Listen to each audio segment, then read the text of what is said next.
Hello, welcome back. We empowered in fire again. Good stuff. Did all specs, found 2 sites, which is pretty nice. I think one of these is better than 1 per turn as well. Yeah, Canyon of Wild Winds is 2 per turn. So that's 3 death gems per turn just from that province, which is pretty good. Nothing anywhere else, unfortunately. And a bunch of battles then. We got attacked by Slaria this turn. But then I got a message from them saying, sorry, that was an accident. And I think it's because our banners look so much like Katiz that they just thought it was a Katiz province. So I don't think they were invading us. I think they made an honest mistake, but we'll see. This is what they attacked with. So a bunch of Skellies led by a Mound King. Not exactly intimidating. Bit unfortunate that we lost the province, honestly. Oh well. We also saw them attacking Katiz in Oak Halls, but bouncing off a single priest. Which is pretty funny. But there we go. There were then 2 battles in Grainport, so Ulm picked up this province off Ashdod, which is where forensic underwater photography was heading. But this guy was geared out for a bump, so he lasts quite a while. Doesn't get tired fighting these guys. And they're a bit tougher than the things we usually fight, but ultimately the result is the same. They just can't hit us. We are on 38 fatigue, not too bad. Very hot over here. We get the nice chase scene where we get lots of free kills. There we go. So we kept Grainport. Got 16 kills as well. Didn't get in the Hall of Fame, unfortunately, but you know. We also saw Ulm attacking King's Tomb. And then we also saw them storming the fortress at Ashdod. So quite a lot of Ashdod stuff left. They haven't been completely blown up. I have not watched this battle yet, so I don't know exactly what happens. I only know the outcome. Awful lot of projectiles there. I assume these guys are quite resistant to fire damage though, right? Yeah. So Magma Bolts probably does armor-piercing fire damage, if I had to guess. Looks like these guys have been rooted.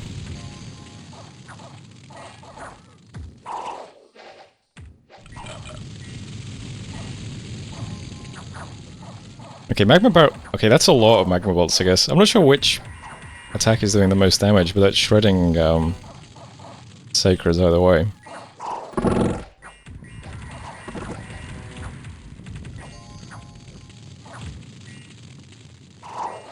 There's a lot of Blade Wind and Iron Blizzard as well. Oh, I can hear gifts. Always a fun one. It looks like they're just shredding the Ashdod troops too quickly. I was thinking as well, a lot of our stuff has iron vulnerability, right? So we'd really get hurt by stuff like Iron Blizzard. Is some of the Elmish stuff actually routing? Interesting, I guess they suffered quite a few losses themselves. A few of these guys are getting out. Damn, check out this guy.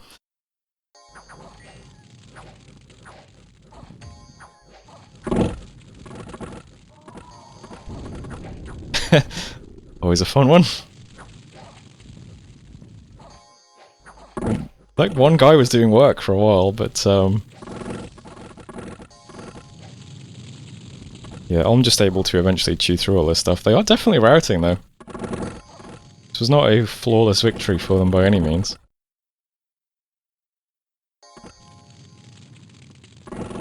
Well, might as well speed through the rest of this. Yeah. Interesting. So that did cost Ulm something. Didn't cost them any mages, though. Just lots of units, it looks like. 45 Guardians, 54 Black Plate Infantry. Yeah, besides that, not too bad. They only lost 1 Master Smith for mage losses, so all in all, not too bad. Ashdod lost everything, so they are probably not long for this world now. I don't think they have anything left. So farewell to Ashdod. I suppose this stalls Ulm's progress in the area a little bit. Yep. There we go. Events then. Soaked Earth was an assassination attempt on Brian. Suddenly the heir has come to life. This is not good. We got assassinated by a size 6 air elemental. Which is, you know, wasn't sure how we'd fare against that, but I mean, Brian just kind of kicks its ass, so I don't know. Brian kind of rules. There's a lot of Hands of Death. He can cast in combat, which is quite good. And his main attack actually hits really hard as well with the Staff of Death, so he was fine. So good job, Brian. There we go. More events then. Great Dunes, we've got some income. Shambalak, a group of knights have unexpectedly attacked, so that is now under siege by Independent. And Ligure, we got 12 nature gems. Also saw Independent knights attacking Pythium as well, which is pretty funny. That's here. So our Palisades over here is under siege. We've trapped Profane Polaroid in the Palisades.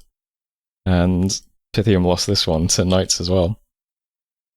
Ossuary is not open. It is severely damaged. Shambalak is also damaged.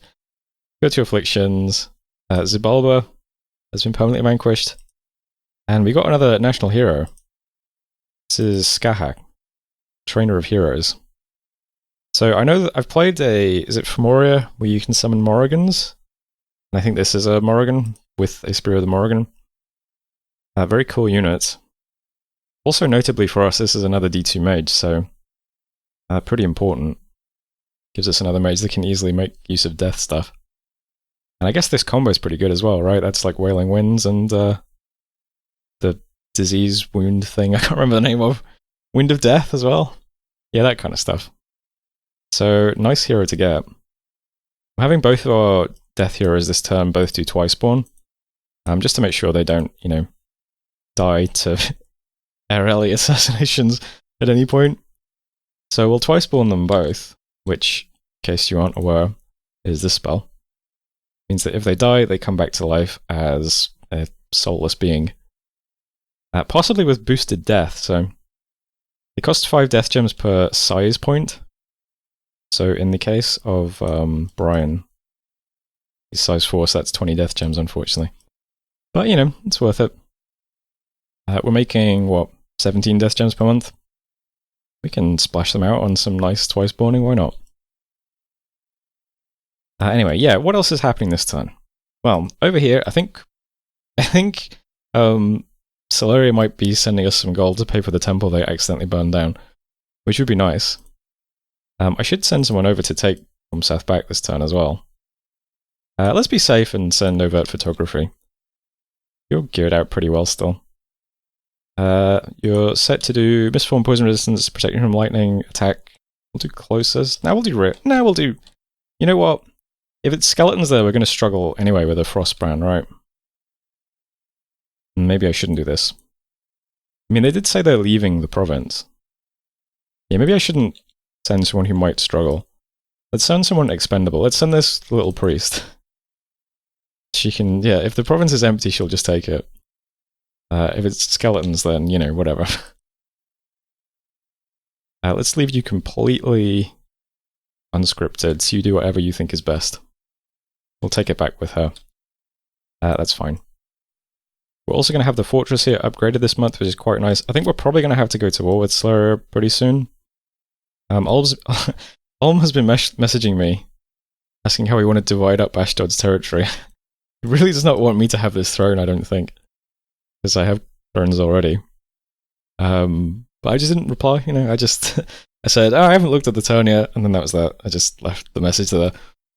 I would just really like to get this throne, and then we can put up Vengeful Water next turn, probably. We're making 9 water gems a turn.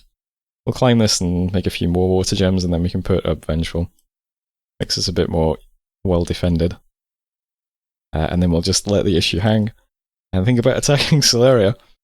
I think if we can pivot quickly, we can probably go straight through Katiz, take some of their stuff, and then just ram straight into Celeria, and maybe pick up this throne, whatever that is. Maybe this one at some point from Mictlan. If we claim water, what's that going to put us on? 4. So we'd need 3 more. I'm not sure exactly what we're going to do. Okay, but for now, we're going to sit on Ossuary. It's going to crack open next turn. We'll storm it, we'll claim it. We have a bunch of cows here, plus some geared she-lords. I'm also moving over my dragon, and I'm cloud trapezing my prophet as well. So the prophet can claim and the god can site search on the same turn. And that also helps us shove even more dominion over here. Because I don't like that we're getting all this horrible misfortune event stuff. This is because this province has misfortune 2 currently. So it's under siege by independence. It's kind of annoying. And shoving the dominion here aggressively helps if we get up vengeful water in a few turns as well. Helps dissuade Ulm from moving into us carelessly. So Dragon and Prophet will both be here spreading dominion. Also moving some more stuff over to Lost Lands here. Got an Enchantress on the way over just to live in the fort. The rest of the units are coming as well to live in the fort, that's fine. They'll be the permanent defenders there. Over here I've got a She-Lord who picked up a Never Healing Wound. I'm going to try and get it healed, if possible, in Azimo. And that big red arrow is my dragon as well, so yeah. That's all the movements over on that side of our territory. And not much happening over here just yet. Fort's finished upgrading this turn, try and take this back. And then this will be some sort of staging post from which we attack Valeria. Need up a bunch more crofters over here to put into this fortress when we take it. But then I'll switch back to getting loads of scouts out and we'll start scouting this area, see what it looks like. I think it's good to attack slower just because it means we become automatically part of whatever coalition inevitably takes shape against them. Because if you say to people, hey, you know, Solaria's pretty big, it's usually pretty easy to get people to attack them. Although not as easy in the community I play in as others, because I know in other communities, Solaria just gets auto-attacked by everybody. But they're not considered as much of a threat in our community, so they just get away with doing their thing for a bit. We do have a bunch of gnomes in Ezinor now who are empowered in fire. I'm going to make one more pair of earth boots and one more dwarven hammer. And then these guys are going to start churning out firebrands, maybe a few charcoal shields as well. They'll be much more useful for killing skeletons, since skeletons all have frost resistance, but they don't have fire res, so firebrand is much better than a frostbrand. I could be wrong, but isn't a firebrand also armor negating as well in some capacity? What's frostbrand? So the cold on frostbrand is armor piercing. I think maybe firebrand is different in some other way like that. Let me just check. Oh, it's that the main attack is also armor piercing on firebrand. Okay. Yeah, so it just does more damage too. Yeah, so it's just a better weapon overall. It does give a less valuable resistance though. For fighting undead, since I assume you're usually going to face cold rather than heat. But whatever. Besides that, I'm forging a few hats as well. Ice helmet, dragon helmet, and horned helmet. Still getting vine shields. Still doing some site searching too. And I think that's it for this turn. There's some more forging and stuff going on. Lots of site searching, summoning allies. Still doing arcane probing and auspex where I can. And yeah, that looks like it for this turn. But things are still pretty smooth, as long as Ulm isn't too upset with me just sitting on this and taking it. It would be nice to claim the Throne of Water and then put up a big water global. That would feel appropriate. But we'll see. I did, however, skip past the other event that happened this turn, which was there was a dire portent. Which is a bit unfortunate. I almost put up another global, which means there's now only 2 slots left. And this is Well of Misery as well, which is a bit... another generating global for them. So they've got Earthblood Deepwell, which is 20 Earth, Eternal Pyre, which is 20 Fire, and Well of Misery, which is 21 Death. They are swimming in gems. So even though they're not like the largest player in the game, they are going to be magically very, very well off. Which is something to bear in mind. I would like to get up Vengeful Water and Galegate. And then, once we have a big stockpile of air and water gems again, I'll just try getting up Dark Skies and see if we knock something out. But we'll see what happens. But that will be the plan anyway. Yeah, research is still pretty fast. Still doing lots of recruitment as well. I think I must have got a Lawmaster this turn, but I don't know which one it would have been. I feel like we've seen all these before, right? Maybe this one's new? I'm not sure. Either way, nothing terribly useful. F2 would be nice to do Auspex, or F1 D1 to make a Skull of Fire. Might have another Enchantress soon, though. Maybe. 2 turns? Oh well. That is turn 40, though. So thanks for watching, and I'll see you next time. Hello, welcome back. We received 400 gold from Solaria to replace the temple they accidentally burned down. I didn't tell them that we have 200 gold temples, so, you know, that also pays for the mage we lost in that turn as well. Got Thaumaturgy done. Right, so, we could put up Dark Skies now, but we'll leave that for the time being. We go to 8, we get Vengeful Water and Galegate. We'll try and put both of those up on the same turn, and that's very intimidating. And then we can try and get up Dark Skies when we need it, by just overloading the global list. We'll see how we go. I'm not sure what we're going to do next, but maybe this. We'll see. There's lots of things we could pick up. There's lots of low things we don't have yet, but it's going to be 4 turns before we get Thaumaturgy anyway, though, so I'll just focus on that for now. I did some site searching and some twice spawning. I know that we found a painted cave, so that's a pearl. And I think that's it, unfortunately, so not much else. But we twice spawned both of our death mages, teleported our prophet onto the throne, and took back Comsath, so yeah, Solaria did leave it empty. That's nice. Some battles then. Chibio, we see some long deads moving on to the Cartesian province. I think Catiz has gone AI at this point, yeah. They don't have much left, unfortunately. And then we saw Mictlan moving on to Ophalef as well. This is a big army. So, lots of PD here. And got some Sacreds. Yeah. A couple of big guys in the front. A few mages. To a much bigger Mictlan army. So I think last time I looked at the Bless, I clicked this and read that it says the magic is damage is magical and will be effective versus ethereal beings. But then I forgot solo weapons only works on undead, right? So it probably doesn't apply to us. So these guys might still have trouble hitting us. They don't have any attack on the Bless. So they'd still be trying to hit like 30 defense units. With Mistform. And Vine Shields. And Mirror Image. So, you know, a couple of She-Lords might stack up quite well against this army. There's not a lot of mage support back here. Could pop this guy with a couple of Seeking Arrows too. How did you have regen then? Oh, I guess you cast it on yourself. Yeah, but this goes the way of Mictlan, as you can imagine. So they lost 29 things. But yeah. It's probably that. I think that's like the bulk of what Catiz had left, so not good for them. Also saw Pythian taking back a province. Lost 10 sea trolls doing this. Seems really bad, but there it is. Battle in Ashdod. So, looks like Ashdod's god woke up or something, or returned. I don't know. Probably returned since it's got a wound. But this is now parked on Ashdod's capital, which is quite funny. Because it easily dispatches the PD, so there's a wooden colossus. Events then, really nice turn for events.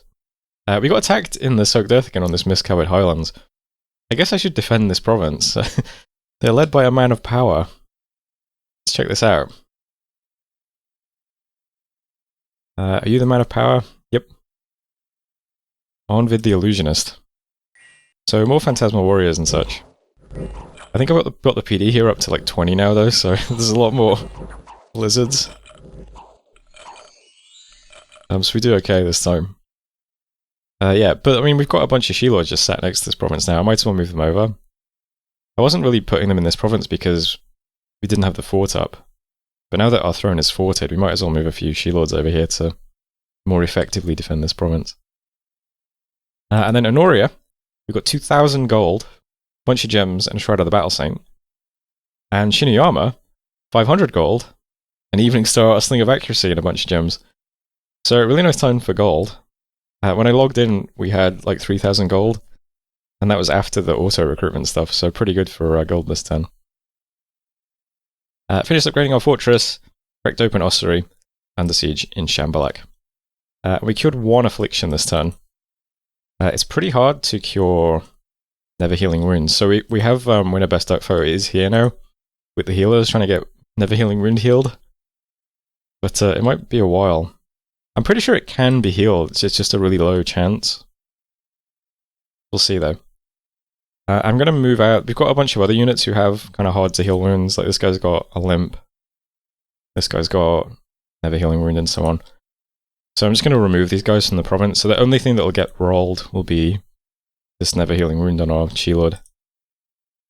Try and maximize the odds of getting rid of it. That would be nice. Yeah, and that's it for messages. Yeah, so Ulm's been trapped in Ashdod by the god, which is quite funny. So they're going to have to deal with that. Meanwhile, we're just going to storm Ossuary. So we can storm this and put up Vengeful Water in, what was it, 4 turns? I don't know if I've been thinking that Vengeful was at 7, but it's at 8 actually. I keep forgetting it's moved. So yeah, it'll be 4 turns before we can put it up, but that's fine. We can storm this, we can search it, we can claim it, get a few more water gems incoming. We're up to 98 already, and my god can transform and put 2 boosters on. So he'll be a water 12 caster with an overcast.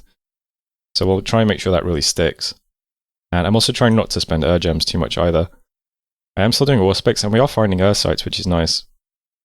Still still our best gem income is death, which is wish I had a better use for that at the moment. I'm going to try and make better use of it, but yeah, for now, I'm not going to be threatened by Ulm at all. So storm the castle. This should be fine. Got a prophet over here, who's going to do Divine Blessing, which means our She-Lords can just do Misform and Flight. Some of them are attack rear, some of them are attack closest. I'm pretty sure this fortress is empty though, so it's probably not going to be too big of a deal either way. But this is how things are set up, and that should be okay. So we'll storm it, claim it, that's all nice. I am slightly nervous about all the big stacks on our border now though. Giant Solarian stack here. Ulm must also be pretty worried about that though, so that's okay. I do have scouts going through here, so we'll see these battles as well. We get to see what kind of magic Solaria is bringing out. More Solarian stuff here. More Mictlan stuff here. This is that army we just saw. It is this giant army led by a single Priest King. I keep thinking, like, if it was us, we could, like, just hammer this with Seeking Arrows and then, like, Cloud Trap onto this province. And then Cloud Trap into this province with a bunch of Arrowleys. Just wipe this whole army instantly. Which would be quite good. But, yeah, I think it's very silly to war people with armies like this if they're air nations. So I don't know if Mictlan's going to stay like this if they attack us. But if they do, that would be very funny. We don't have good Seeking Arrow coverage in this area. This is the only throne I haven't stacked full of bigger mages yet. All of our other ones have guys who can do Seeking Arrow. I wanted to make sure that all of our thrones are going to have people that can chuck out Seeking Arrows. This one hasn't really been reinforced yet, so all of the stuff in our cap basically is moving over to 3 Pine this turn. So there's lots of big tours and She-Lords and stuff. Some of them will start taking some of this Cartesian province as well. Since Katiz has gone AI, I might as well just try and suck up some of this territory before these 2 players get it. So we'll do that. And I'm also moving She-Lords to Lombari as well to break siege here. Might as well. So 2 new guys.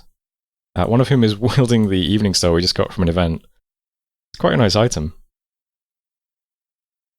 So Uncertain Deepfake and Obvious Deepfake can go and liberate Shambhalak, and then probably take some of these provinces if they're still available. So I imagine Mictlan's going to be trying to grab them quickly. So it would be a nice kind of test to engineer a bump with Mictlan to see how many we can kill with a She-Lord.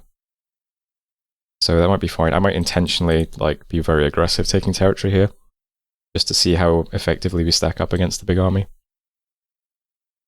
Speaking of our She-Lords, we've now begun production of Firebrands. So could also make some charcoal shields, but I'm just going to get a ton of Firebrands first. And we can make a couple of charcoal shields if we want those too.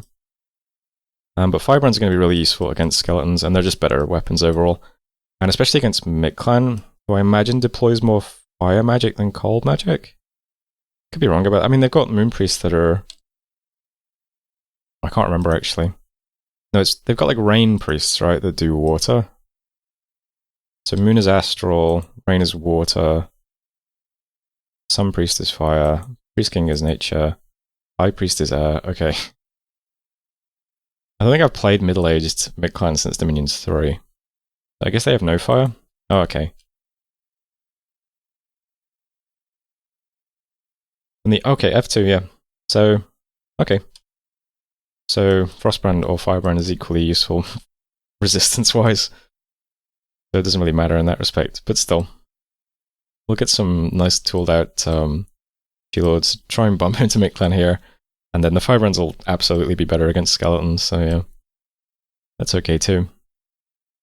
Also turning on some Gnome Laws down here, and there's a Banshee somewhere with Earth Boots doing Gnome Laws too. Also doing some Haruspecs here as well. We've done a lot of nature searching, but I mean, it's all pretty low. Might as well stick some 9s in some provinces, see if we get some more nature sites. That would be nice. And over here, yeah, I'm going to move some She-Lords into Soaked Earth. The two She-Lords in this province that have the best heroic ability is Overt Photography, who's up to 110% combat speed, which is pretty sick. And two types of Ice Drain, who has attack skill, up to +4. So those guys can sit in Soaked Earth and get some more experience. If we can keep getting attacked by Phantasmal Warriors, why not? And that's okay. And I think that's more or less everything. Still just holding on while we get our research done. Once Vengeful Water and Gelgate go up, we'll start moving units this way. We probably have to fight these two players, but we'll see. The priority has to be thrones, right? We're going to be on 4, we need 3. So I'll probably just look around the map and see where the best throne access is available to us. I mean, it's worth remembering we border 2 more thrones that are still independent. So we could just try and see what's actually in these provinces. I mean, I could attack this right now and see what's here, I suppose. Oh, incidentally, we still have 2,000 gold left, and I'm recruiting in literally every single fort and special province in our territory. Everywhere is getting a commander and 2 units, just everywhere. And we still have 2k gold, which is sick.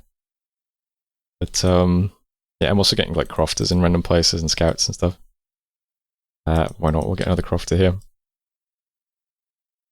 But yeah, I can ping this throne, why not? Might as well see what's here. See what's doable. It doesn't look too bad, right? Especially if we're now getting a bunch of Firebrands. Dustwalkers are a bit scary, but need some fire resistance too. Yeah. I'm gonna save up some more death gems and empower one of our death mages. I'll get them up to D3. Probably Skahak, but I don't know. I feel like air is a better... I mean, this guy has air, but it's lower. But this guy has 2 paths cross-paths with death. I don't know. I'm not sure which one of them is better, but I might empower one of them to 3. Which gets them to D4 with a staff. And then we still can't make a skull face, unfortunately, but... I think we're going to have to empower up death if we want to do Tartarians. Because I was told the best late game for Eriu is Tartarians, so I don't know. But I've never actually summoned a Tartarian, so who knows. Don't have any way of healing them either. No, that's not true. We have healers now, right? Or no, these don't work on... Does this ability work on undead? Undead and inanimate beings are not affected. No, okay. We have no way of healing them. I don't know, whatever. At a minimum, we can do some, you know, Wights and Banelords and Pale Riders and stuff. We'll find some use for them. Right, so I'll just look through the list again. So, Firebrands, Site Searching, Storming Castle, Haruspecsy, Arcane Probing, All Specs, Gnome Law, making a Revenant this turn. Because we can still do that and still hit the 45 death gems we need to empower. Forging a Starshine Skullcap. Yeah, we recruited our first Silver Adept this turn. So he came with S. So he's S3. So if we ever get an Earth guy, we can make a crystal coin and get this guy to 5, S5, with a cap and a coin, which is cool. Let's see if we ever get an Earth one, though. And that might be everything. Yeah. That's everything. So things are still pretty chill, but, you know, they're proceeding smoothly. Just have to be a bit nervous about all these big armies on our border. Oh well. That's turn 41. Thanks for watching, and I'll see you next time.